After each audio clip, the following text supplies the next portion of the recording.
Have you ever noticed how quickly things can shift inside you when something unexpected happens? A message arrives with the wrong tone. A situation doesn't go the way you planned. Someone says something that feels slightly off, and before you've even had time to understand it, your mind is already moving. You start thinking ahead, reacting, preparing, trying to stay in control of something that hasn't fully unfolded yet. And in that moment, something subtle begins to slip. Not your intelligence, not your ability, but your clarity. Because when pressure enters the moment, most people don't lose control in obvious ways. They lose it quietly, in the speed of their reaction. They begin responding before they've fully seen what's happening. They speak before they've understood what they feel. They decide before they've had enough distance to think clearly, and that is where most mistakes begin. Not in what happens to you, but in how quickly you allow it to shape you. That is why calmness matters more than people think. Not as a personality trait, and not as something you either have or don't, but as a way of staying connected to yourself when the moment tries to pull you away. A way of keeping your thinking clear while everything around you is asking for a faster, more emotional response. A way of not handing your decisions over to pressure before you've even had time to understand it. Because when you are calm, something changes. You see more. You rush less. You stop giving every situation the same emotional weight. And slowly, that changes how you move through everything. This episode is about that kind of calmness. Not forced calm, not pretending everything is fine, but the kind that keeps your mind steady, your decisions clean, and your presence grounded even when the moment is not. So, before we go any further, we need to begin with something simple. The way calmness protects your thinking in the exact moments where most people lose it. 1. Calmness keeps your thinking sharp under pressure. Pressure does something to the mind that is easy to underestimate when you are not paying close attention. It does not always arrive as panic. Often it arrives as speed. Your thoughts begin moving faster than the moment deserves. You start jumping ahead, trying to predict outcomes, protect yourself from what might happen next, or solve a problem before you have even understood what the problem really is. From the outside, it can look like alertness. It can even feel like control, but inside, something much more fragile is happening. Your thinking is beginning to lose its shape. Because a pressured mind does not usually become wiser. It becomes narrower. It fixates on what feels urgent, not what is true. It notices threat before nuance. It reaches for immediate interpretation before deeper understanding has had time to form. And that is why people so often say or do things under pressure that feel completely unlike them later. The situation did not just challenge them. It altered the quality of their thinking in the moment. That is where calmness becomes more than a mood. It becomes protection, not protection from life, because life will still be unpredictable, but protection from becoming mentally distorted by every difficult moment that enters your day. When you remain calm, your mind keeps a little more distance from the pressure. You are still aware of what is happening. You are not detached from reality, but the situation does not immediately flood your inner world and start rearranging it. There is still enough steadiness inside you to notice things properly. You notice what was actually said instead of what your fear added to it.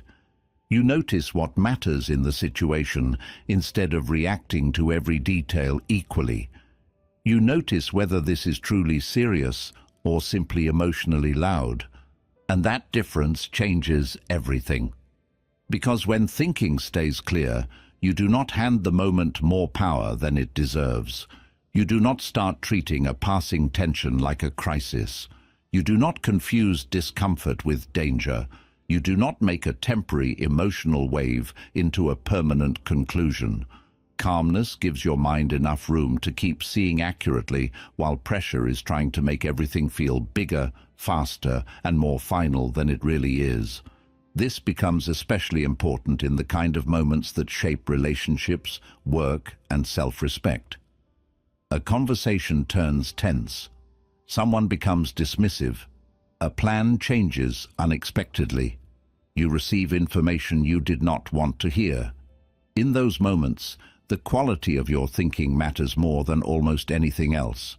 Not because you need to be perfect, but because the mind you use in that moment will determine what you do next. And if that mind is clouded by pressure, then even a small mistake can set off a chain of things you later wish had happened differently. A calm mind does not remove difficulty. It simply refuses to let difficulty take over the whole field of vision. That is why some people look unusually strong in stressful moments, not because they feel nothing, not because they are naturally colder or less affected, but because they have learned not to let the pressure inside the moment become the center of their thinking. They stay with the facts longer. They pause before assigning meaning. They do not rush to protect themselves from every possibility the mind throws at them. And because of that, they keep access to something many people lose too early: perspective. Perspective is one of the first casualties of pressure. The mind starts speaking in absolutes. This is bad. This is falling apart. This always happens. I need to respond now. I need to fix this now. I need to know what this means. And once that voice takes over, your intelligence is no longer working cleanly. It is working defensively. It is no longer trying to understand. It is trying to escape uncertainty as fast as possible. Calmness slows that impulse down. It gives your mind a chance to remain intelligent instead of merely reactive. And that does not happen through force. Usually it begins in smaller ways than people expect. In the willingness to wait a moment before concluding. In the choice not to answer tension with more tension. In the habit of asking yourself what is actually happening here before you decide what it means. These quiet internal shifts may not look dramatic from the outside, but they protect something extremely valuable. They protect the sharpness of your own mind. Because a mind that stays sharp under pressure becomes trustworthy to you. You begin to rely on yourself differently. You stop fearing difficult moments quite so much, because you know that even if the situation is uncomfortable, you do not have to surrender your clarity to it. You know you can stay in contact with your own judgment. You know you do not have to let urgency decide for you. And that kind of trust changes how you move through life. It makes you steadier before you speak, steadier before you choose, steadier before you hand meaning to what has just happened. So maybe the practice here is not to become calm in some grand, impossible way. Maybe it begins more simply than that. The next time pressure enters the moment, you do not ask yourself how to get rid of it immediately. You ask whether your mind is still seeing clearly inside it. You wait long enough to let the first wave pass. You protect the quality of your thinking before you protect your image, your comfort, or your urge to respond. Because once pressure starts shaping your mind, it can shape everything that follows. And calmness, at its deepest level, is the quiet decision not to let that happen. 2. You don't make decisions you regret. A lot of regret does not come from bad intentions. It comes from speed, from the moment something feels intense and you move too quickly inside that intensity. You answer before you have settled. You decide before you have understood what is really driving you. You say yes because the pressure in the room feels heavier than your own hesitation. You say no from irritation, speak from wounded pride, walk away too early, stay too long, send the message, make the call, force the conversation, close the door, open it again. And later, when the emotional weather has passed, you look back and realize the problem was not only what happened. It was that you let the moment decide for you. That is one of the quiet gifts of calmness. It creates a little space between the event and the decision, and that space can save you from choices that feel urgent in the moment, but false once the moment is over. Because most regrettable decisions are not made from clarity. They are made from emotional compression. You feel cornered, pushed, unsettled, embarrassed, disappointed, triggered, and the mind starts searching for relief. It wants to end the discomfort as quickly as possible, so it reaches for action, not wisdom. And action can feel convincing when emotion is high. It feels like strength to answer immediately. It feels like honesty to say exactly what you feel. It feels like control to make the decision now, before uncertainty gets any worse. But many times, what feels like strength is only impatience with discomfort. What feels like honesty is only unfiltered emotion. What feels like control is only the refusal to stay in the unknown long enough for better judgment to arrive. That is why calmness matters so much in decision-making. Because calmness does not remove emotion, but it changes your relationship with it. It stops emotion from becoming the entire atmosphere in which the choice is made.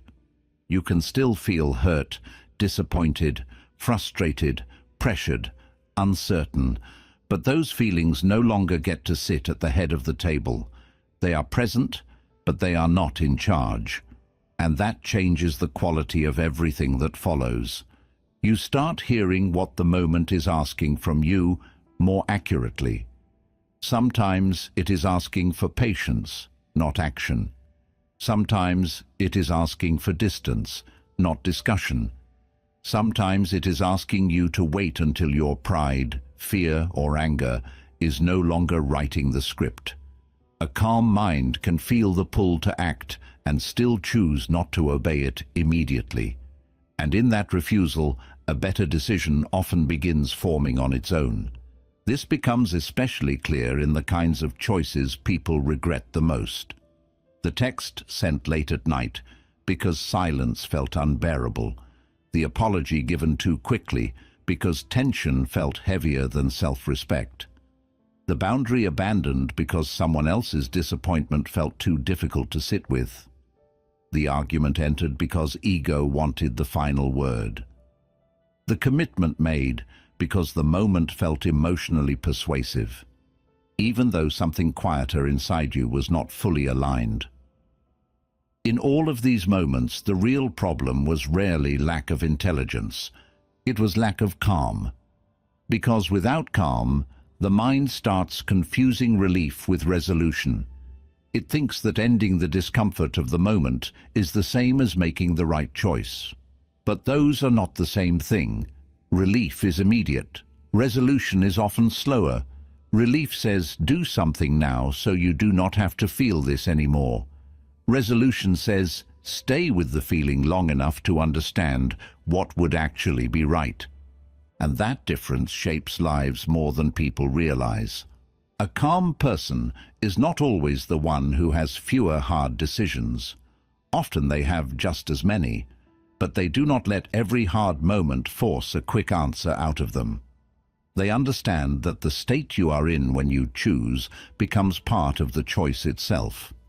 If the mind is rushed, defensive, wounded, or desperate to escape the discomfort of uncertainty, then even a reasonable-looking decision can carry the wrong foundation inside it.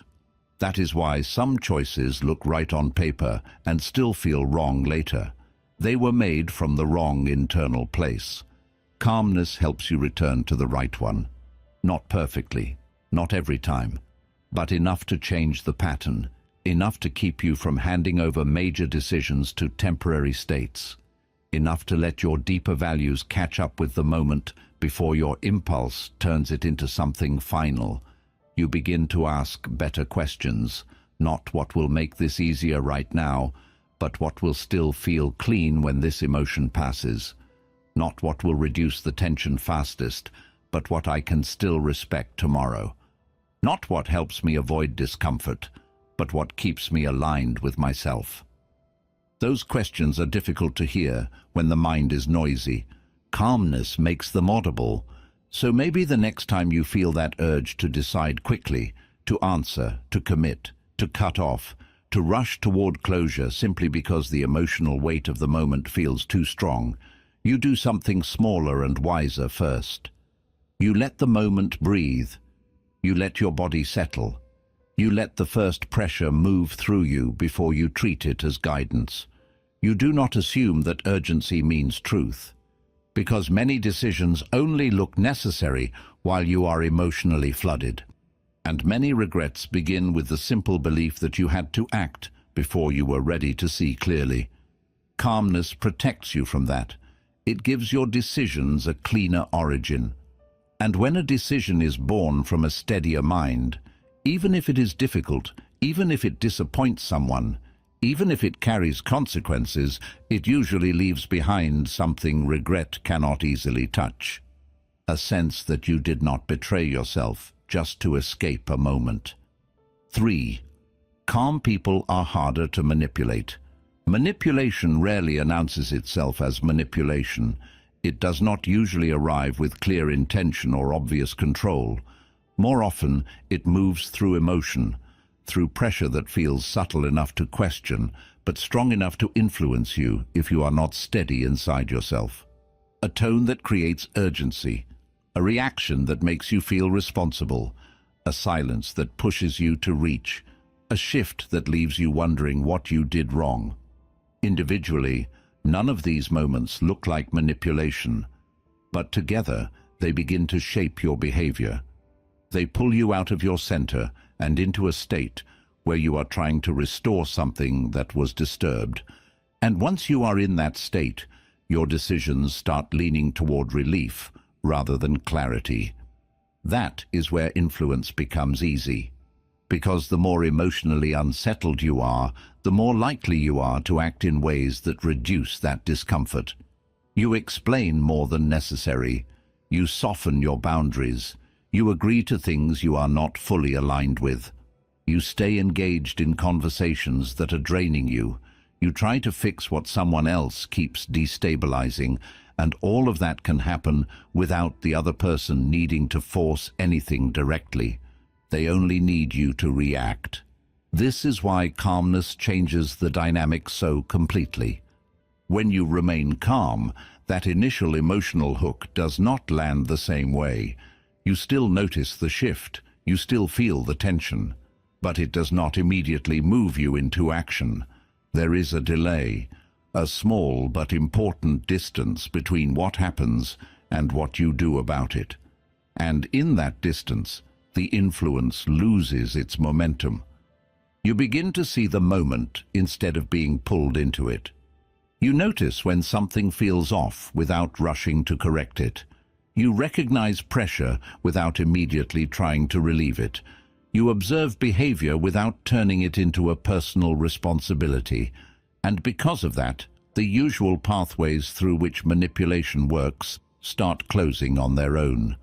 Not through resistance, through non-participation. A calm person does not give every emotional signal the same weight. They do not assume that every tension needs to be resolved by them. They do not treat every shift in someone else's behavior as something that must be explained, fixed, or absorbed. And that changes how much access others have to their decision-making. Because manipulation depends on access. Access to your reactions, access to your urgency, access to your need to settle discomfort quickly. When that access is reduced, the influence becomes weaker. Not because the other person changes, but because the conditions that allowed the pattern to work are no longer present. This is often when things become clearer. Someone who relied on subtle pressure may become more direct when it no longer works. Someone who depended on your quick responses may become frustrated by your steadiness. Someone who kept things vague may begin revealing more than they intended simply because the usual rhythm has been interrupted. None of this requires confrontation. It happens naturally when your calmness stops feeding the pattern, and that clarity matters, because it shows you what was actually happening without needing to label it, argue about it, or prove it. You begin to understand that not every difficult interaction is complex. Some of them were simply patterns that relied on your emotional participation. Once that participation changes, the structure becomes visible. That realization is not always comfortable, because it means you start seeing where you were being pulled in ways you did not fully notice before. It means you begin to recognize how often you acted to reduce discomfort rather than to stay aligned with yourself. But there is also a sense of relief in that clarity. You no longer have to keep guessing. You no longer have to keep engaging in the same confusing dynamic, hoping it will suddenly make sense. Calmness gives you something simpler than that. It gives you distance. And distance allows you to see what is actually happening without being shaped by it. So maybe the next time something feels slightly off, instead of moving toward it immediately, you stay with yourself for a moment longer. You let the initial tension settle. You watch the situation without rushing to interpret or respond. You allow behavior to continue without stepping in to manage it. Because when you do that, something shifts quietly but clearly. You stop being someone who can be moved easily. And in that stillness, influence loses its grip before it ever fully takes hold. 4. You become the stable one others rely on. There is a quiet kind of strength that people feel long before they have words for it. It does not announce itself. It does not need attention. It does not make a show of being strong. It simply remains steady when the atmosphere around it begins to shift. And in a world where so many people are being pulled in 10 different emotional directions at once, that steadiness has a deeper effect than most realize. Because people notice who changes with every mood in the room, and they notice who does not. They notice who becomes scattered the moment tension appears, who starts speaking faster, defending more, reacting before thinking. And they also notice the person who seems to stay connected to themselves even when something difficult enters the moment. The person who does not add extra chaos to what is already chaotic. The person whose presence makes things feel a little less unstable, even when nothing outwardly dramatic has been done. That is what calmness begins to build in you. Not just self-control in the narrow sense, but a kind of emotional reliability. A sense that you are not going to collapse into every passing wave. A sense that your mind stays available even when pressure rises. And over time, people begin relating to you differently because of that. They may not describe it clearly. They may not even be fully conscious of it. But they start feeling that you are someone who can hold a moment without being consumed by it. That matters more than it seems. Because so much of modern life is emotionally noisy. People are overstimulated, overtired, easily triggered, easily thrown off balance. They are carrying private stress into public spaces, private confusion into relationships, private fear into everyday conversations.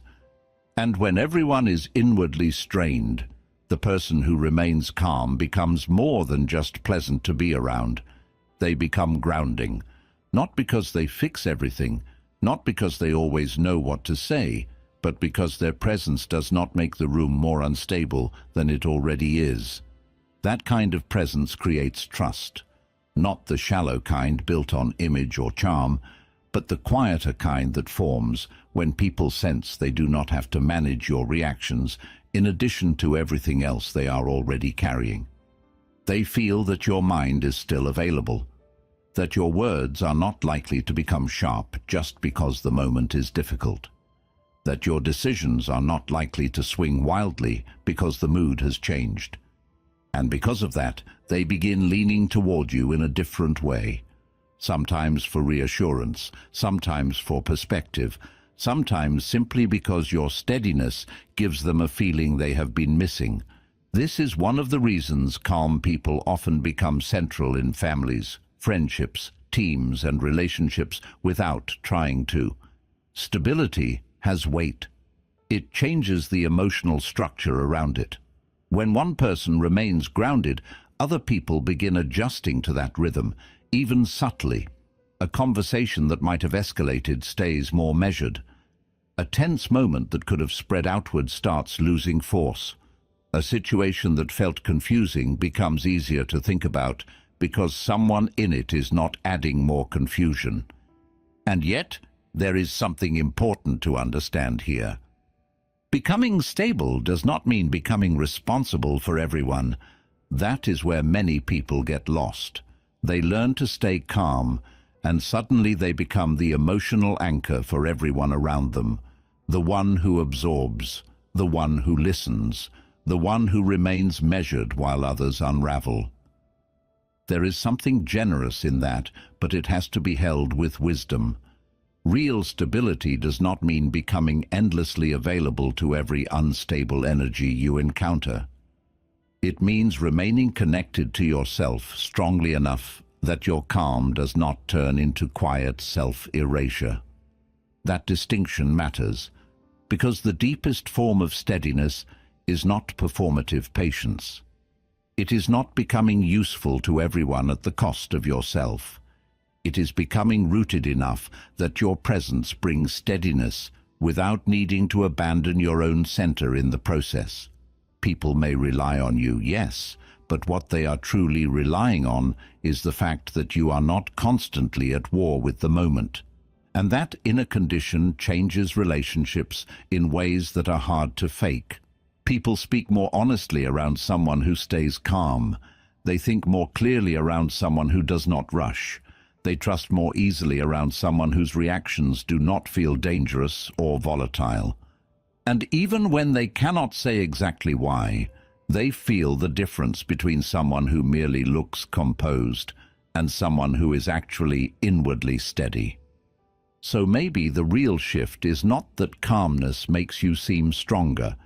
It is that calmness makes you dependable in a deeper sense, not predictable in a dull way, but reliable in the ways that matter. Your presence begins to carry a kind of emotional consistency that people can feel. And in a time where so much feels unstable, that consistency becomes its own form of quiet influence. Which also means something else. The more stable you become, the more important it is to protect what creates that stability.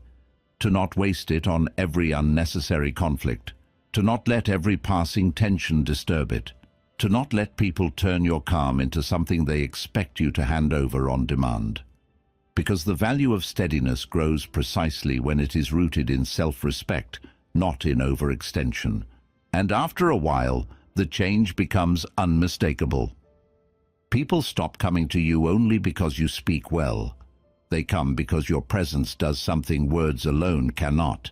It reminds them what it feels like to be near someone who has not been carried away by the chaos of the moment. And that kind of steadiness is rare enough that people begin to trust it before they even fully understand it. 5. Emotional control builds quiet authority. There is a kind of authority that does not come from position, status, or how loudly someone speaks. It comes from something far less visible, but far more consistent. It comes from the way a person handles themselves when the moment is not in their favor. Most people think authority is something you project outward, that it is built through confidence, clarity, strong communication, and the ability to assert yourself.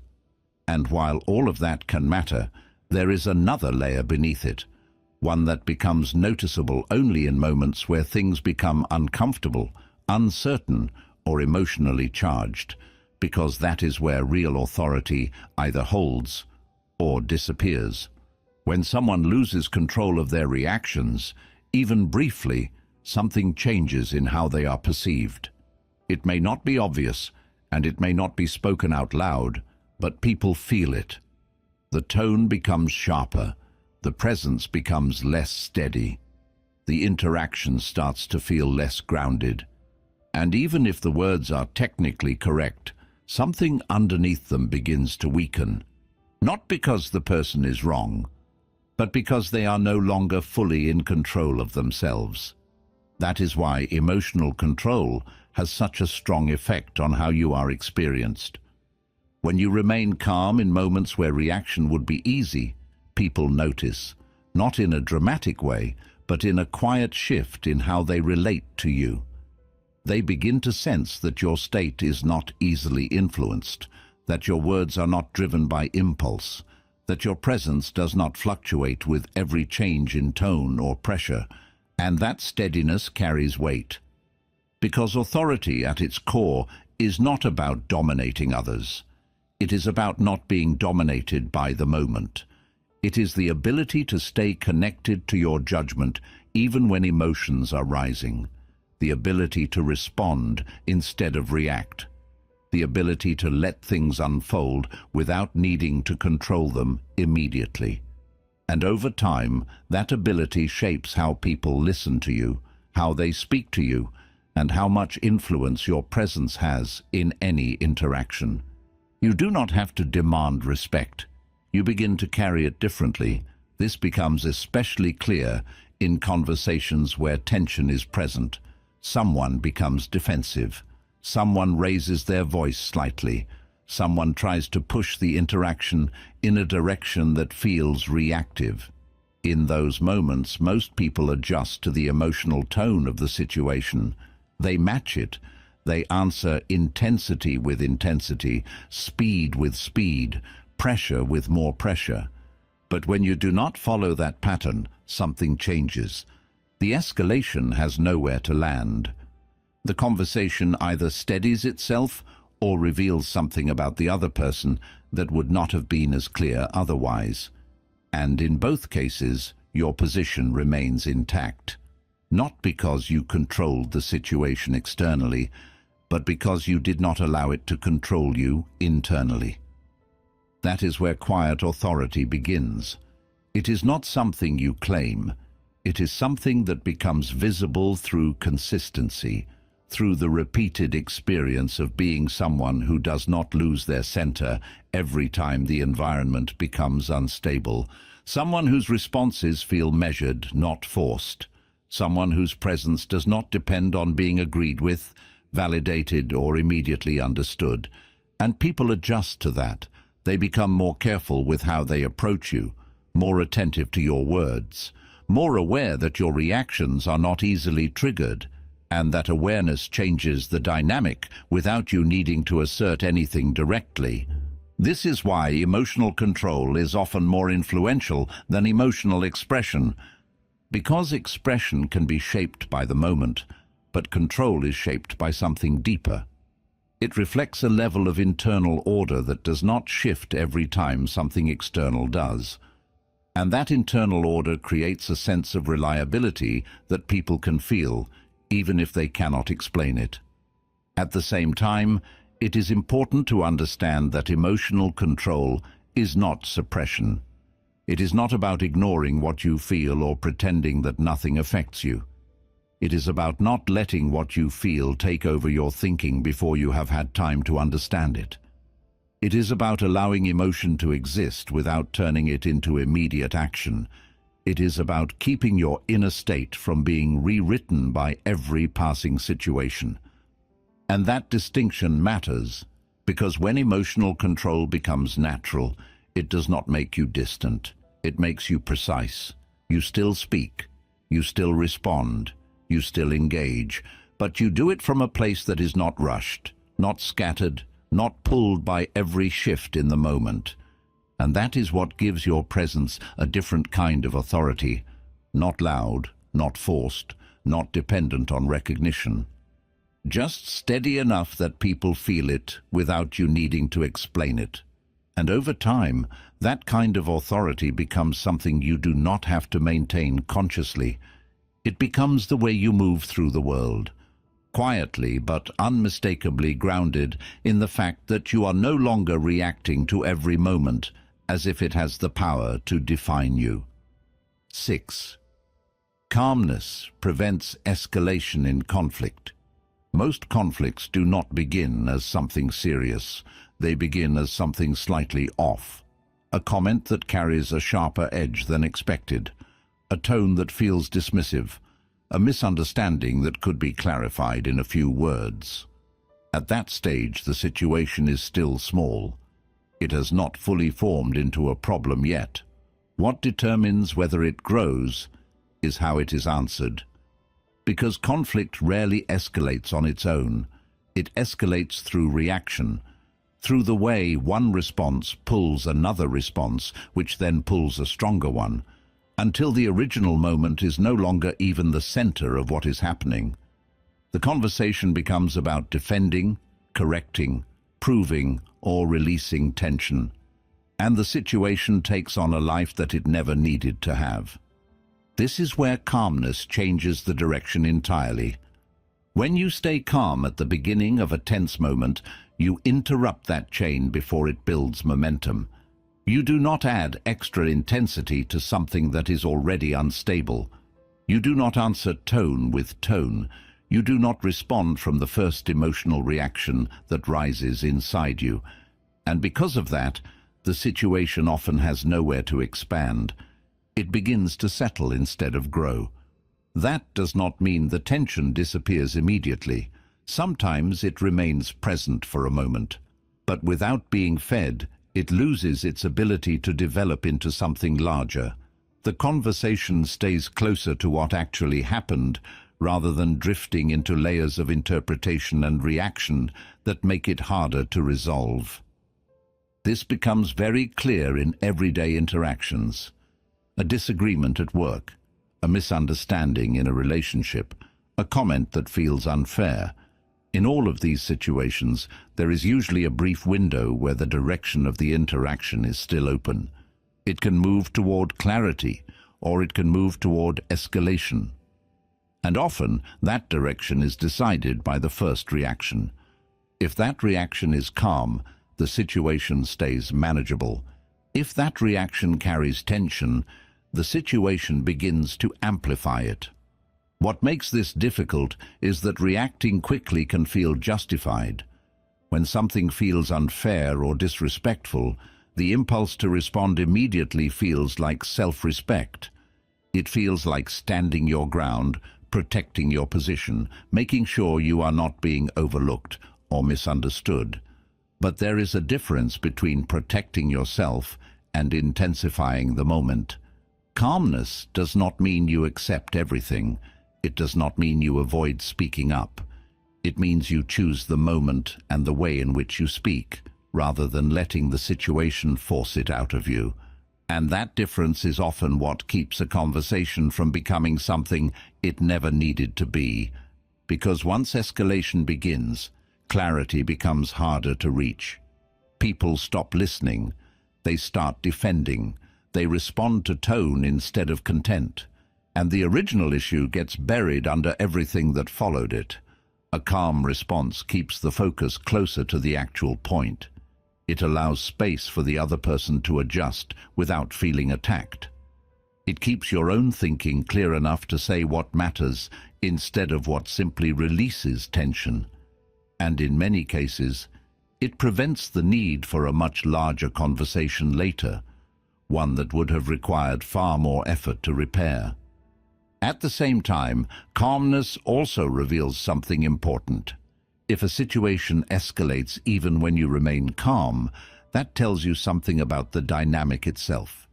It shows you whether the other person is willing to meet you in clarity or whether they depend on escalation to communicate.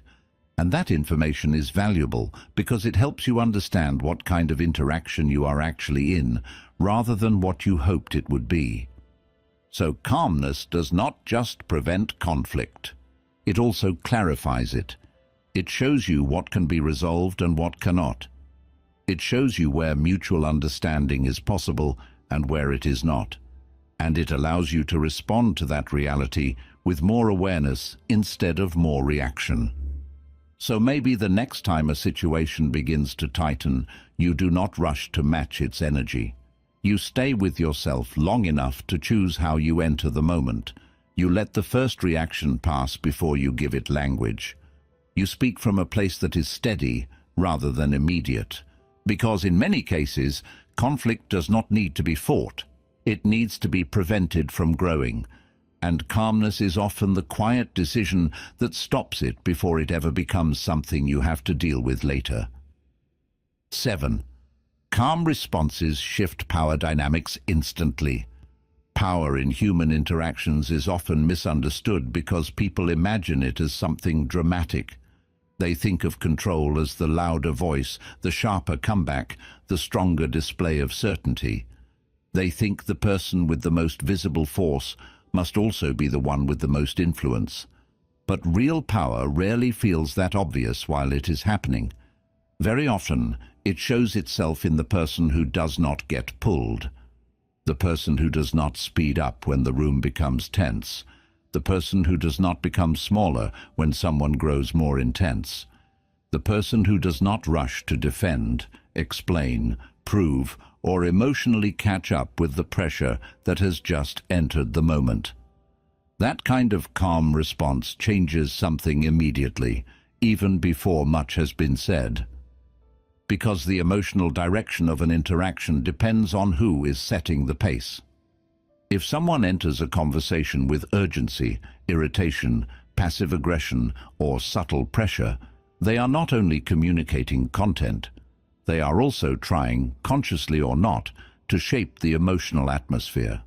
They are introducing a rhythm, a speed, a kind of internal pressure that invites you to step into it with them, and if you do, the balance shifts quickly. Now you are no longer responding from yourself. You are responding from the environment they created. That is where power begins to move away from you. Not because they were right, not because they were stronger, but because they got access to your state. A calm response interrupts that access. It changes the structure of the exchange almost at once. The tension may still be there, but it no longer has the same control over the direction of the moment. The pace slows. The emotional force loses some of its grip. What was trying to pull you into reaction meets something more difficult to move than expected, and that changes how the other person experiences you. Suddenly, the usual pressure does not work the same way. The sharp tone does not create the reaction it expected. The attempt to unsettle you does not gain momentum. The conversation stops feeling like something that is happening to you and starts feeling like something you are consciously standing inside. That shift may be invisible to anyone looking from the outside, but inside the interaction, it is immediate. The emotional center of gravity moves. This is why calmness can alter power dynamics so quickly, because it denies the moment the reaction it was depending on. Many people do not realize how much influence in conversation comes not from logic, but from emotional movement. Who can make the other person hurry? Who can make them over-explain? Who can make them feel guilty, flustered, defensive, eager to fix, eager to prove, eager to restore harmony at their own expense? That is often where the real leverage hides. Not in the words themselves, but in the effect those words produce, and calmness reduces that effect. It does not erase the situation. It does not make you invulnerable, but it keeps the other person from reorganizing your behavior through their energy. You still hear what is being said, you still understand the stakes, but you remain close enough to yourself that the moment cannot completely take over the terms of your response. That alone changes what becomes possible. You can notice more. You can feel where the pressure is coming from. You can recognize when the conversation is trying to become emotional instead of truthful. You can choose fewer words, or slower words, or no words at all, until the exchange becomes something worth entering properly. And because of that, the other person is often forced into a different position. They can no longer rely on your quick reactions to carry the interaction. They have to face your steadiness instead. That steadiness has consequences. Sometimes it calms the room. Sometimes it makes the other person more careful.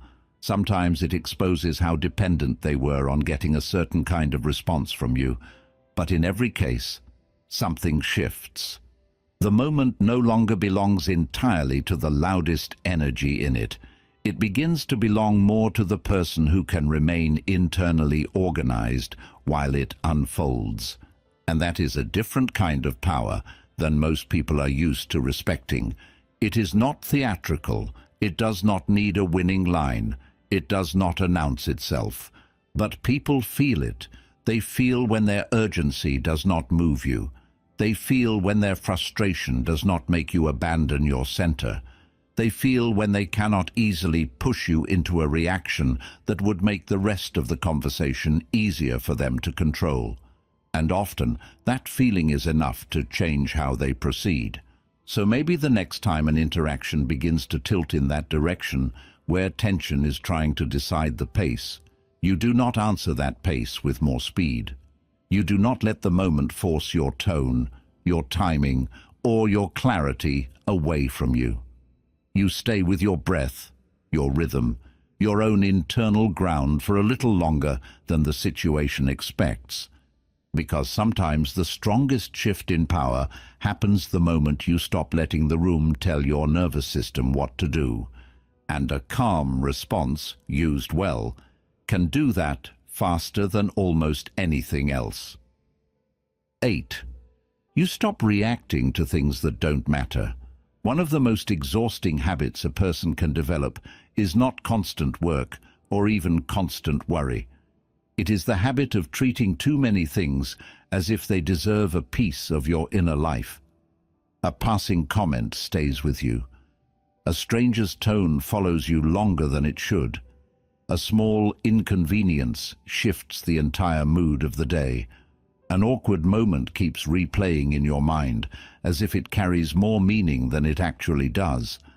And because each of these things feels minor on its own, it can take a long time to notice how much energy is being lost through accumulation.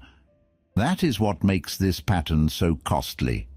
It rarely arrives as one major collapse. It arrives through overreaction in small places, through giving emotional weight to things that should have remained light, through allowing every irritation, every opinion, every brief discomfort, every little disturbance to enter your system as if it has earned the right to stay there. Most people do not mean to live this way. It happens because the nervous system grows too available. It becomes too quick to register threat, disrespect, discomfort, or potential meaning in everything.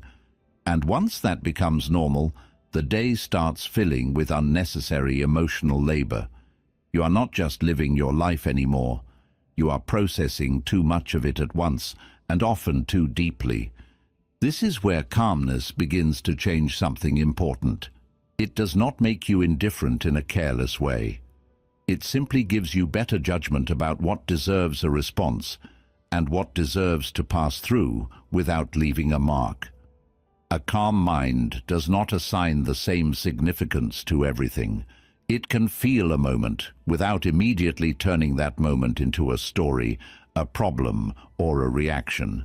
That difference becomes more powerful than people realize, because much of what drains you is not the major pain in your life. It is the constant friction of small things being treated like major pain. A comment becomes disrespect in your mind before you have understood its context. A delay becomes rejection. A mood becomes a personal slight. An inconvenience becomes a sign that the day is ruined. And all of this happens quickly, often before you even notice that you have given the moment more authority than it ever deserved. Calmness slows that down. It lets the moment remain what it is for a little longer before your interpretation expands it.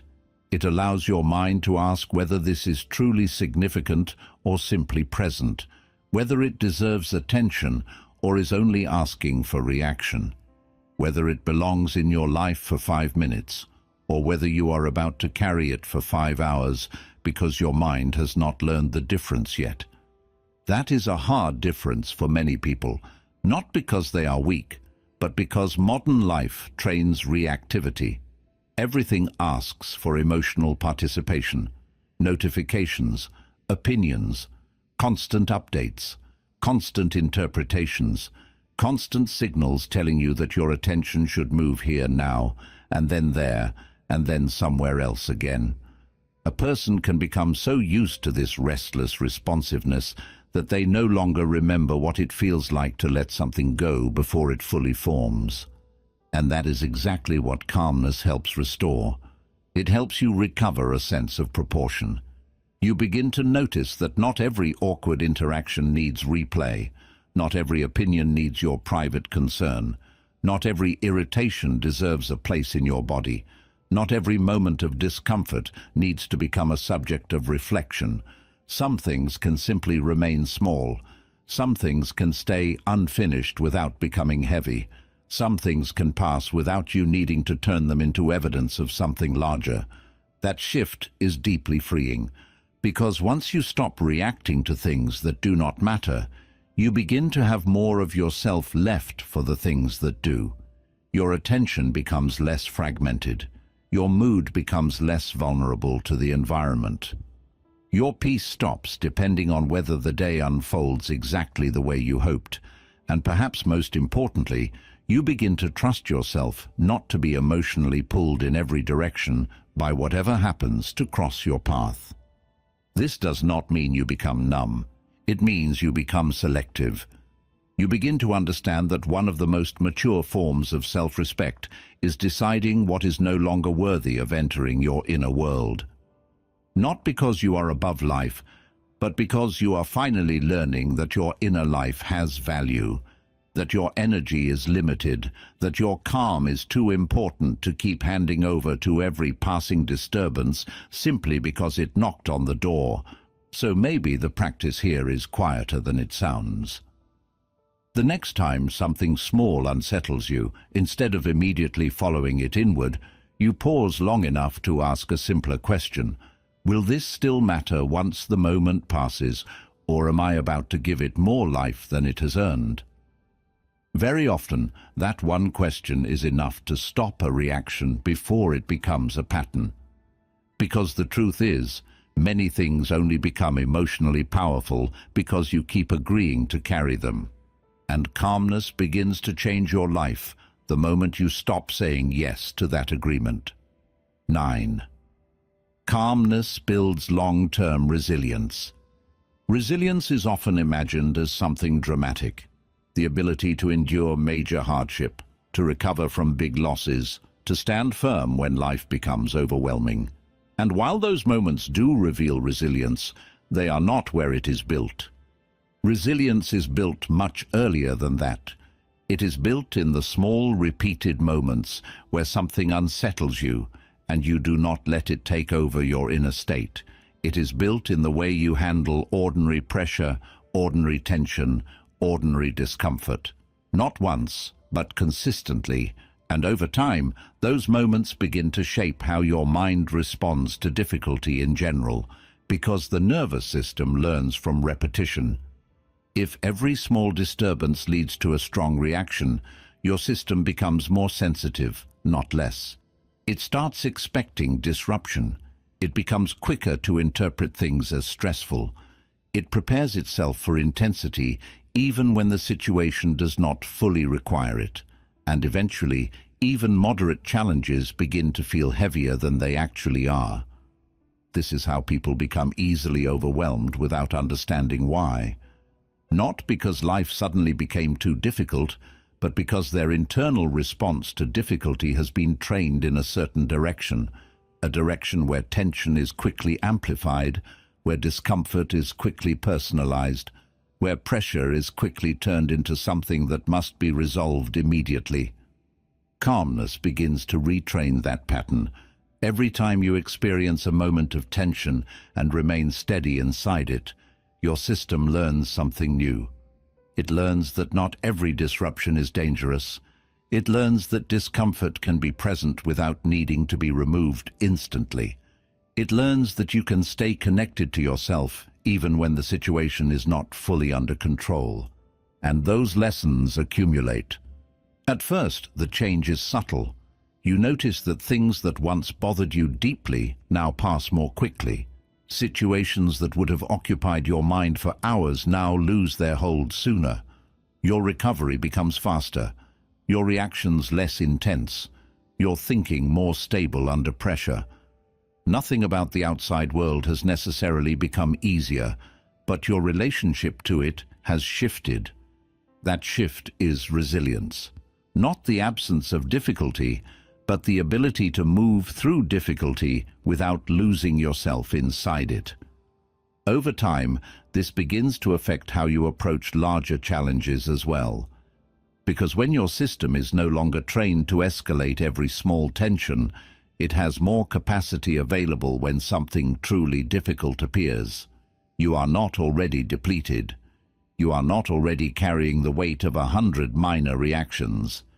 You have space, energy, and clarity that can be directed where they are actually needed. This is why calmness is not just a reaction to the present. It is an investment in the future.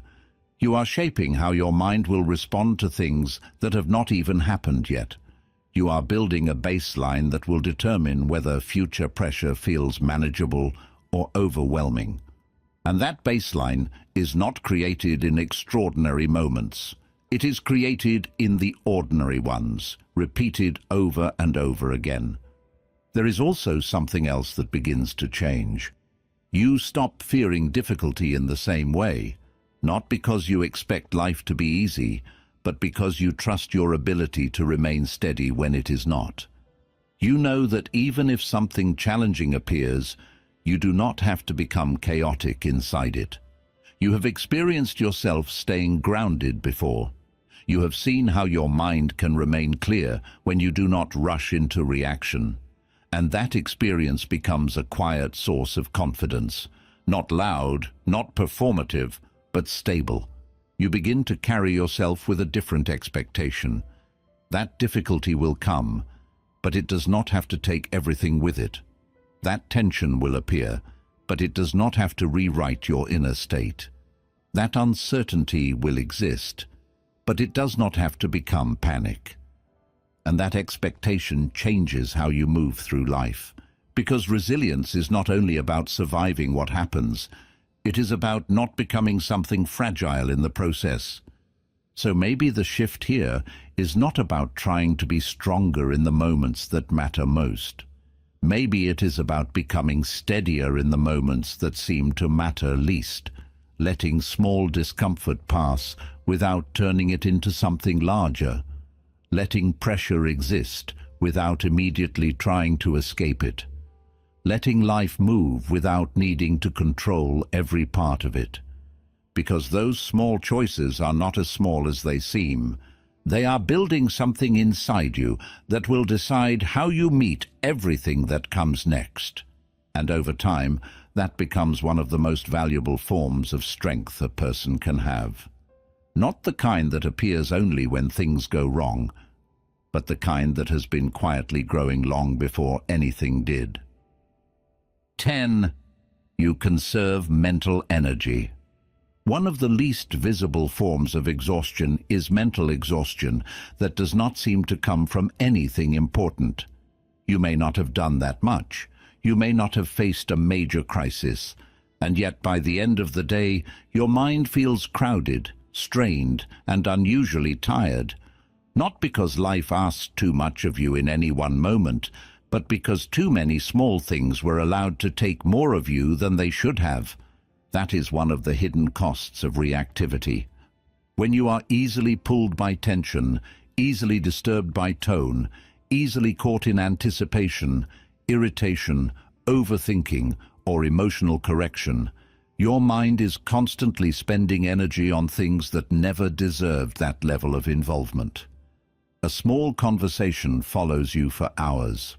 An awkward exchange keeps replaying. A passing frustration lingers far beyond the moment that caused it. You keep returning to things mentally, not because they still matter, but because your system never fully released them. And over time, that becomes expensive. Not only emotionally, but cognitively. Because your attention is not unlimited. Your ability to focus, decide, reflect, create, and stay present depends on how much of your mental energy is still available by the time something truly important arrives. If too much of it has already been spent managing unnecessary internal noise, then even meaningful work, meaningful relationships, and meaningful decisions begin meeting a tired mind. That is where calmness becomes quietly protective. A calm person does not necessarily have fewer demands. They often live in the same world, face the same pressures, and encounter the same human friction as everyone else. But they do not internally process every moment with the same level of intensity. They allow more things to pass before they become mental burdens. They do not chase every loose end in thought. They do not keep reopening emotional tabs that should have been closed the moment the situation ended. And because of that, they keep more of themselves, more clarity, more attention, more patience, more room to think. This matters more than most people realize, because mental energy shapes the quality of your life in quiet ways. It shapes how well you listen, how deeply you think, how patient you remain when something unexpected appears, how present you are with the people you love, how much creative and emotional capacity you still have left when the day is no longer new. A reactive mind leaks energy constantly. It argues internally with moments that are already over. It rehearses conversations that will never happen.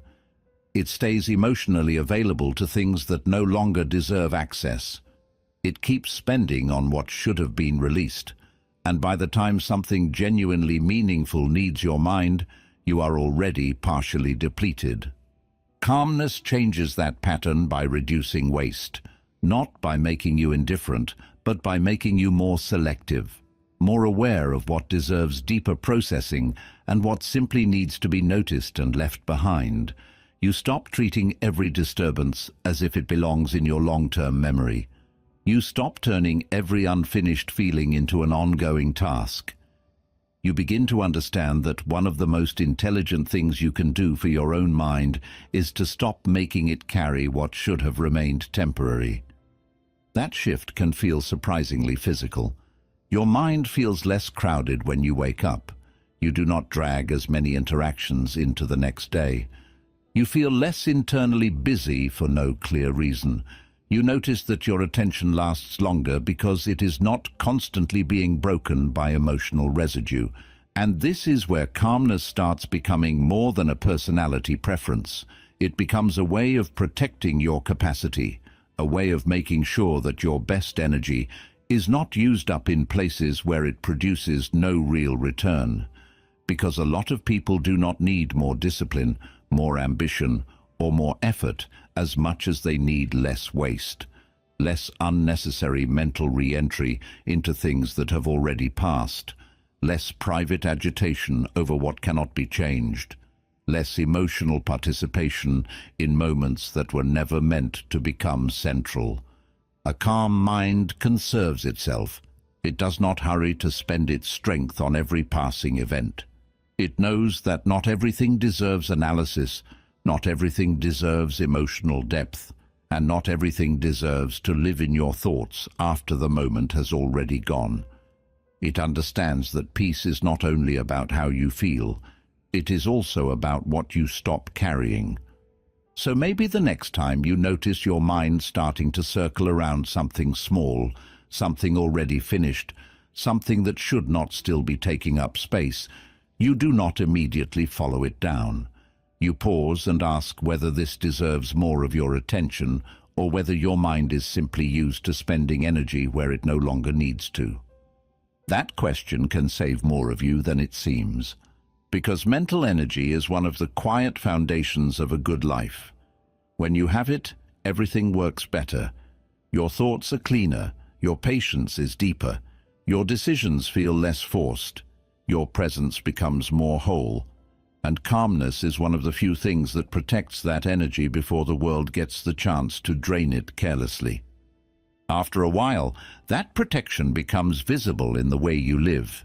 You are less scattered, less mentally overextended, less available for inner chaos that does not lead anywhere.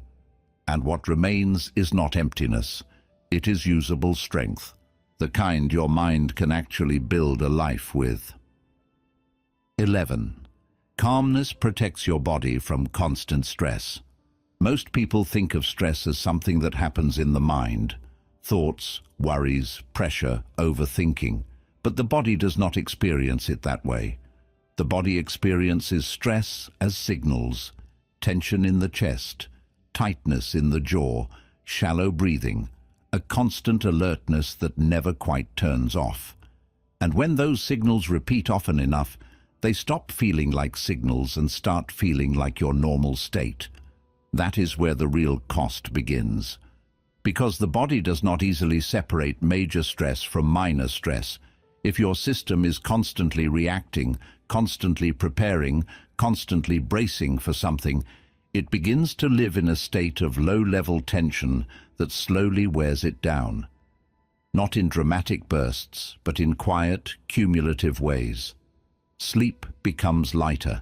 Energy becomes inconsistent. Focus becomes harder to maintain. You feel tired, but not in a way that restfully resolves. And much of that is not coming from big problems. It is coming from repeated small reactions: the quick spike of irritation, the sudden shift in mood, the mental replay that keeps the body engaged even after the moment has passed. Each one sends a signal that something needs attention, that something might be wrong, that something must be processed or resolved. And if those signals never settle, the body never fully settles either. It stays slightly activated, slightly tense, slightly prepared, even when there is no real reason for it to be. This is where calmness begins to have a physical effect, not because it removes all stress, but because it reduces how often your system is triggered by things that do not require that level of response. When you stay calm, you're not telling your body that nothing matters. You are showing it that not everything is urgent, that not every moment requires full activation, that it is safe to let certain things pass without mobilizing your entire system. And over time, the body learns from that. It begins to trust that it does not have to react to everything. That tension can rise and fall without becoming a prolonged state. That discomfort does not always mean danger. That a moment can exist without needing to be turned into something that requires ongoing vigilance. This changes how you feel in ways that are not always immediately obvious. Your breathing becomes steadier without you forcing it. Your body relaxes more easily after tension instead of holding on to it. Your baseline level of stress begins to lower because you are no longer reinforcing it throughout the day. You are not constantly adding new layers of activation on top of what is already there. This matters because the body keeps track of patterns. If you react strongly to many small things, your system becomes trained to expect and prepare for constant disruption. But if you allow more moments to pass without escalation, the body begins to recalibrate. It does not expect every interaction to become stressful. It does not prepare for tension before it has even arrived. It becomes more efficient in how it responds. And that efficiency is what allows you to feel more at ease, even in a world that has not changed very much. There is also something else that begins to shift. You become more aware of the connection between your internal state and your physical experience. You notice how quickly tension builds when your mind starts racing. You notice how your body reacts when you hold on to something longer than necessary. And because you notice it, you begin to respond differently, not by forcing relaxation, but by removing the patterns that were keeping your system activated in the first place. That is a more sustainable form of calm, not something you impose on yourself, but something that emerges when you stop feeding unnecessary stress into your system throughout the day. So maybe the practice here is not only about how you think, but about what you allow your body to carry. The next time something small unsettles you, instead of immediately engaging with it, you give your system a chance to stay where it is. You do not add extra tension. You do not replay the moment unnecessarily. You let the signal pass instead of turning it into a state. because the body is always listening to how you respond. And calmness teaches it something important, that not everything deserves to become stress. And over time, that lesson changes how your body holds your life. 12. Calmness builds long-term resilience. Resilience is often misunderstood as something you either have or you don't, as if it only shows up in the biggest moments when life becomes difficult enough to test you directly. But if you look closely, resilience is not created in those moments. It is revealed there. What actually builds it happens earlier, in the ordinary situations that most people overlook, in the way you handle small pressure, small discomfort, small uncertainty, in the way your mind responds when things don't go exactly as expected. Those moments may seem insignificant, but they are quietly shaping how your system will respond when something truly challenging appears. Because your mind is always learning from repetition. If you react strongly to many small things, your system becomes trained in a certain direction. It starts to expect intensity. It prepares for disruption even when none is fully present. It becomes quicker to feel overwhelmed, not because the situation is necessarily overwhelming, but because your baseline has been shaped by constant reactivity. That is how fragility develops without being noticed. Not through one major event, but through a pattern where tension is quickly amplified, where discomfort is quickly personalized, where uncertainty is quickly turned into something that must be resolved immediately. Over time, that pattern becomes familiar, and what once felt manageable begins to feel heavier than it actually is. Calmness begins to change that pattern. Each time you experience a moment of pressure and remain steady inside it, your system learns something different. It learns that discomfort can exist without becoming overwhelming. It learns that not every situation needs to be escalated internally. It learns that you can stay connected to yourself even when things are not fully under control. These lessons do not feel dramatic while they are happening, but they accumulate. At first, the change is almost subtle. You notice that you recover more quickly from small disturbances, that your mind does not stay attached to things for as long, that you are less likely to spiral into overthinking after something unexpected happens. Nothing about the outside world has changed, but your internal response begins to feel more stable. And that stability is what resilience actually is, not the absence of difficulty, but the ability to move through it without losing your center. Over time, this begins to affect how you experience larger challenges as well, because when your system is no longer trained to escalate every small tension, it has more capacity available when something truly difficult appears. You are not already carrying the weight of 100 unresolved reactions. You have space, you have clarity, you have energy that has not already been spent. That difference becomes very clear when something serious happens. Instead of immediately feeling overwhelmed, you are able to stay with the situation a little longer. You can see what is actually there, instead of only what your fear is adding to it. You can respond with more steadiness, not because the situation is easy, but because your internal foundation is stronger than it used to be. This is what long-term resilience looks like. Not dramatic strength that appears only when needed, but a quieter stability that has been built over time. A way of meeting life that does not collapse under pressure because it has not been training itself to collapse in smaller moments. There is also something else that changes. You begin to trust yourself differently, not in a loud, confident way, but in a steady one. You know that when something difficult appears, you will not immediately lose clarity. You know that you can stay present without becoming chaotic inside. You know that your first reaction does not have to define your entire response. And that trust removes a certain kind of fear from your life. Not the fear of difficulty itself, but the fear of how you will respond to it. So maybe the shift is not about trying to become stronger when things are at their worst. Maybe it begins much earlier, in the moments that seem small enough to ignore. The way you handle a delay, the way you handle a misunderstanding, the way you handle a brief discomfort that asks for reaction. Because those moments are not as small as they seem. They are training your system. They are shaping your baseline. They are building slowly and quietly the way you will meet everything that comes next. And once that foundation changes, resilience is no longer something you hope will appear when you need it. It becomes something you are already living with. 13. It protects your peace from external chaos. One of the hardest lessons in life is realizing how little of the world needs to enter you for it to keep moving around you.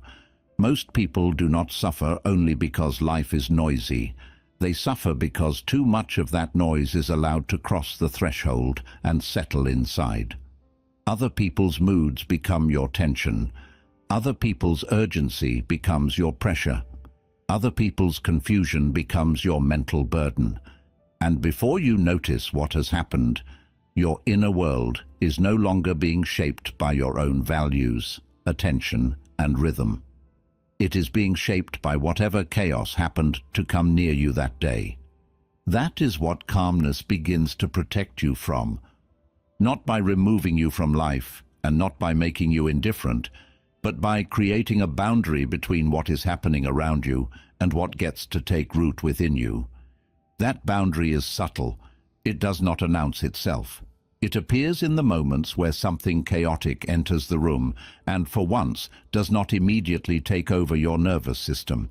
The noise is still there. The pressure is still there. The other person may still be reactive, impatient, emotional, dramatic, or unsettled, but something in you remains less available to being rearranged by it. And that changes the whole experience of living, because external chaos is everywhere now.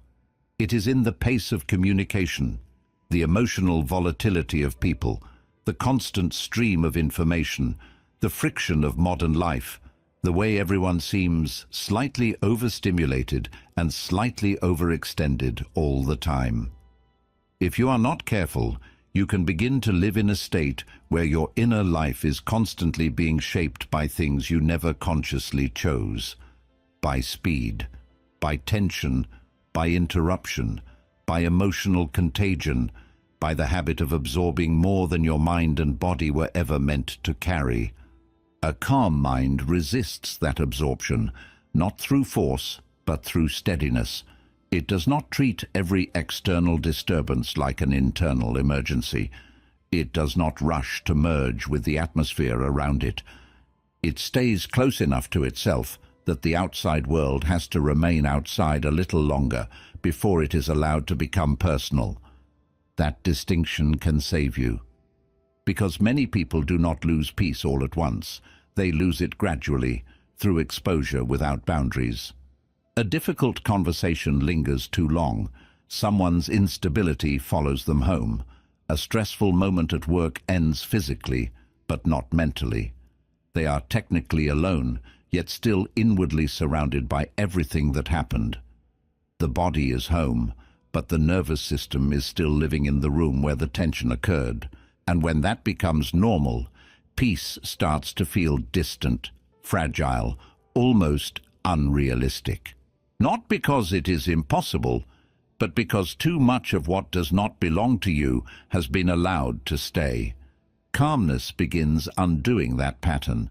It teaches you that you can witness chaos without joining it, that you can hear urgency without inheriting it, that you can care without absorbing, that you can remain present in difficult situations without opening the door to every emotion moving through everyone else. And once you start living this way, something very important begins to return. Your inner world starts feeling like it belongs to you again. That does not mean you stop feeling. It means you stop flooding. It means you stop assuming that every strong atmosphere deserves full entry into your mind. You begin to understand that peace is not only something you find in perfect conditions. It is also something you protect in imperfect ones, something you preserve by refusing to let every external storm become internal weather. That protection matters because peace is not passive. It is not laziness, avoidance, or withdrawal. It is the condition that allows your mind to remain usable, your body to remain regulated, your relationships to remain cleaner, and your decisions to remain aligned with who you actually are. Without peace, everything becomes harder to carry than it needs to be.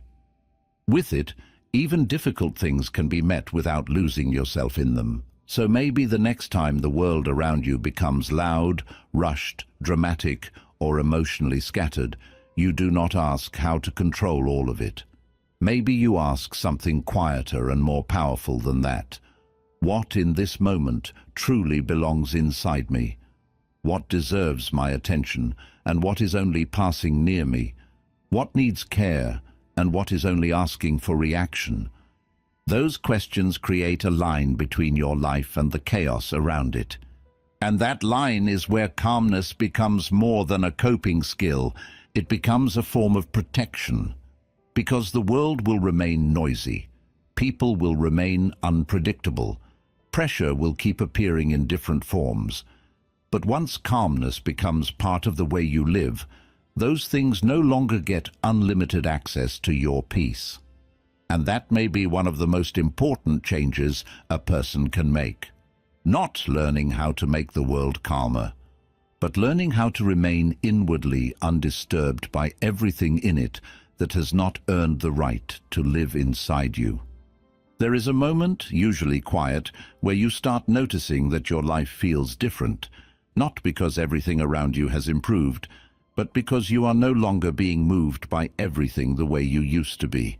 Situations still happen, people are still unpredictable, pressure still appears when you least expect it, but something inside you is no longer rushing to meet all of it at once, and that is the beginning of real change.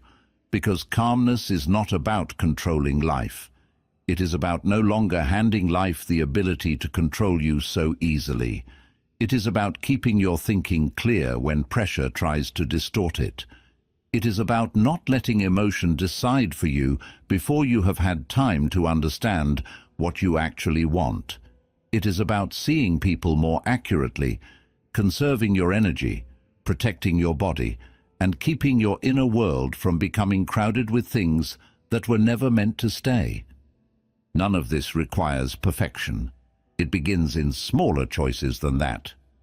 In the moment where you pause instead of react, in the moment where you wait instead of rush, in the moment where you let something pass instead of turning it into something larger. Those moments may not feel significant when they happen, but over time they begin to reshape how you move through everything. Your mind becomes steadier, your decisions become cleaner, your presence becomes more grounded, and life, even when it is still imperfect, becomes easier to carry because you are no longer amplifying every part of it inside yourself. That is what calmness really gives you. Not a life without difficulty, but a way of meeting difficulty without losing your center. And once that becomes familiar, something else begins to fade without you forcing it.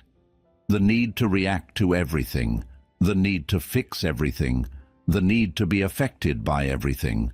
You begin to understand that strength is not always in doing more. Sometimes it is in allowing less to move you. So maybe that is where this stays with you after everything else fades.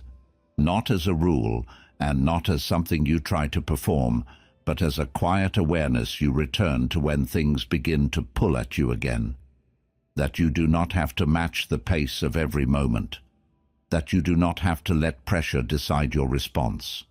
That you can stay where you are long enough for clarity to return before you act. Because the more you live that way, the more you begin to notice something simple but powerful. You are no longer reacting your way through life. You are choosing your way through it. And that difference, over time, changes everything.